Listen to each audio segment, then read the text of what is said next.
Bien-aimés dans le Seigneur, par ce message, je tiens à vous rappeler que la vie chrétienne est une course.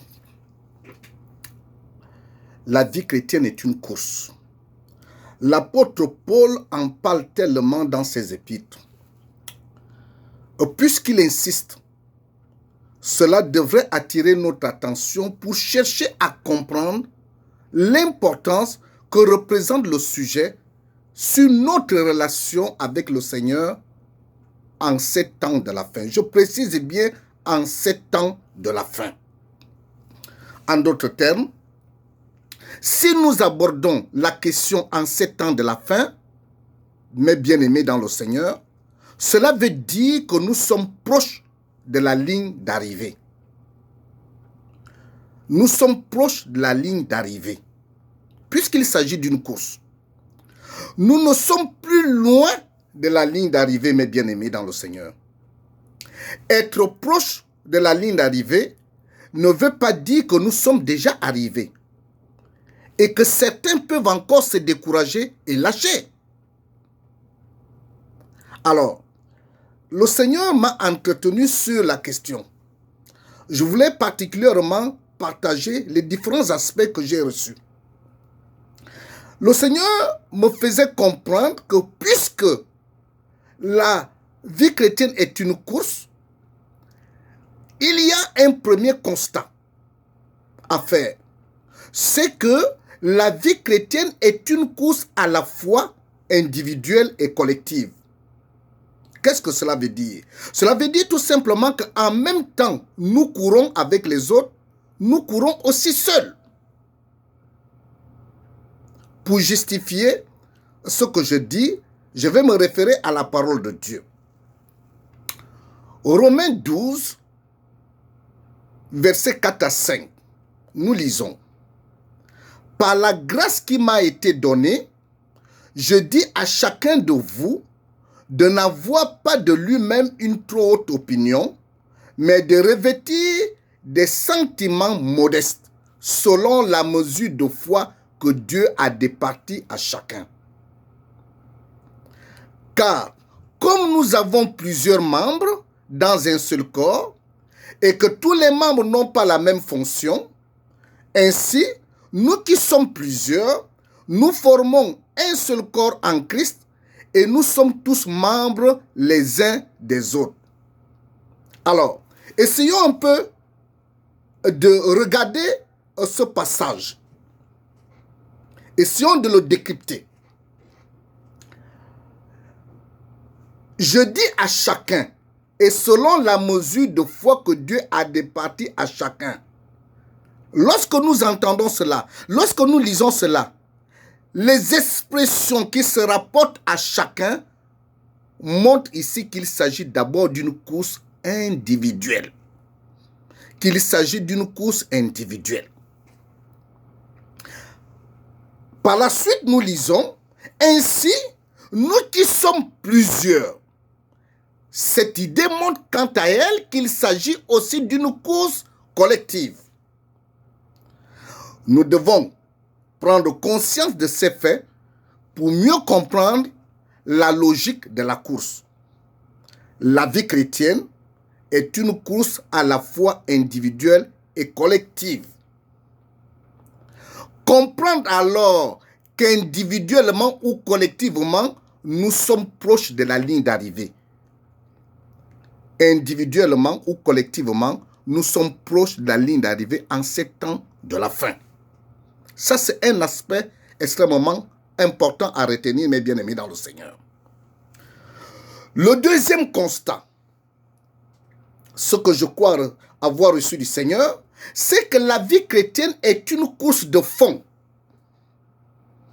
une course d'endurance, de longue distance, et qui nécessite une certaine résistance, une force constante pour faire face à toutes sortes d'épreuves et par conséquent, une persévérance, mes bien-aimés.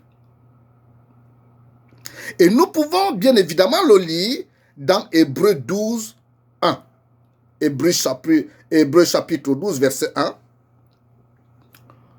Nous donc aussi, puisque nous sommes environnés d'une si grande nuée de témoins, rejetons tout fardeau et le péché qui nous enveloppe si facilement et courons avec persévérance dans la carrière qui nous est offerte.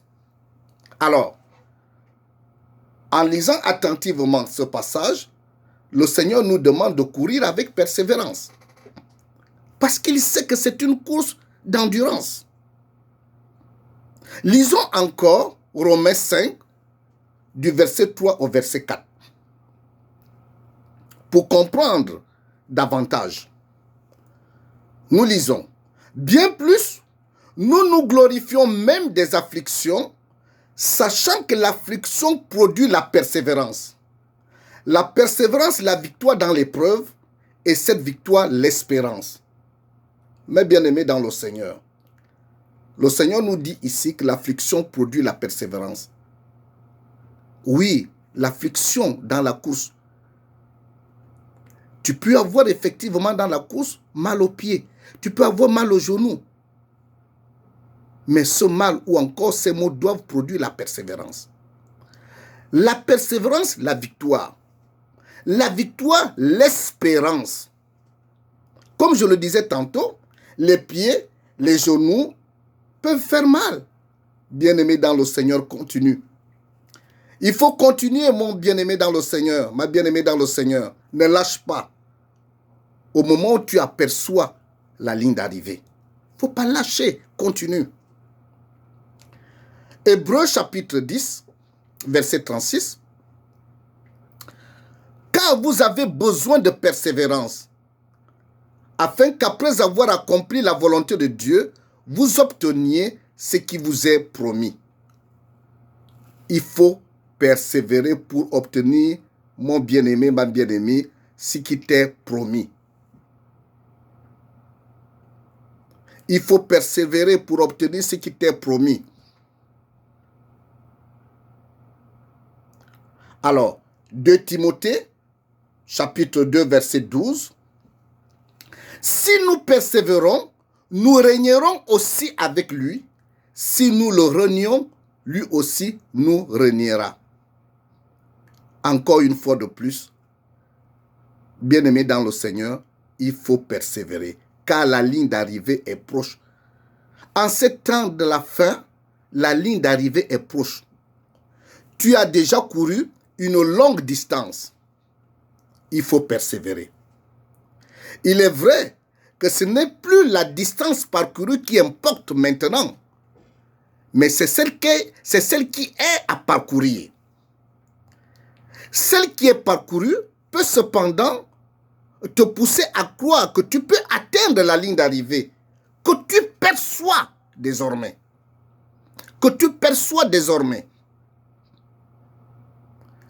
Donc, ne lâche pas, mon bien-aimé, ma bien-aimée. Ne lâche pas. Tu aperçois la ligne d'arrivée et tu as parcouru une bonne distance puisque c'est une course d'endurance. Tiens bon. Tiens bon pour atteindre la ligne d'arrivée que tu perçois désormais. Le troisième constat, d'après ce que je recevais du Seigneur, la vie chrétienne est une course qui se fait selon les règles. Alors, on peut aller chercher à comprendre cela en lisant 1 Corinthiens chapitre 9 du verset 24 au verset 27. Ne savez-vous pas que ceux qui courent dans le stade courent tous, mais qu'un seul remporte le prix? Courez de manière à le remporter. Tous ceux qui combattent s'imposent toute espèce d'abstinence. Ils le font pour obtenir une couronne corruptible, mais nous, faisons-le pour une couronne incorruptible. Moi donc, je cours non pas comme à l'aventure. Je frappe non pas comme battant l'air, mais je traite durement mon corps et je le tiens assujetti de peur d'être moi-même rejeté après avoir prêché aux autres. nous entendons ce que l'apôtre Paul est en train de dire. En lisant ce passage, il m'arrive le plus souvent de m'arrêter. Chercher à comprendre davantage ce que le Seigneur veut me faire comprendre par le truchement de ce passage. Il dit, courez de manière à remporter le prix. Cela veut dire qu'il y a une manière, il y a une façon de courir. En d'autres termes, il y a des règles à respecter pour remporter le prix. Si nous prenons l'exemple des athlètes, chaque athlète doit courir dans son couloir. Il faut courir, mon bien-aimé, ma bien-aimée, dans ton couloir. Je vais prendre juste un exemple. Si tu excelles dans l'évangélisation, cela ne veut pas dire que tu vas aussi exceller dans la prophétie ou dans l'enseignement. Si ce n'est que Jésus qui avait tous les ministères. Alors, faisons très attention. Et en continuant la lecture de ce passage, la parole fait allusion ici à toute espèce d'abstinence. Il ne s'agit pas seulement de l'abstinence sexuelle. Parce qu'on a tendance à limiter les abstinences que sur le plan sexuel. Il est vrai que le diable a bâti un empire dont la devise est pouvoir, argent, sexe. Vous le savez très bien, mes bien-aimés, que le diable a bâti un empire dont la devise est pouvoir, argent, sexe. Comme la plupart des nations du monde, si nous prenons l'exemple de la France, la devise de la France est liberté, égalité, fraternité. Prenez la devise de votre pays. Prenez la devise de votre pays. Vous allez vous rendre compte que cela ne reflète pas la réalité. Cela ne reflète pas la réalité. Mais quand vous regardez bien ce qui se passe dans votre pays, c'est la devise de l'empire de Satan qui se manifeste.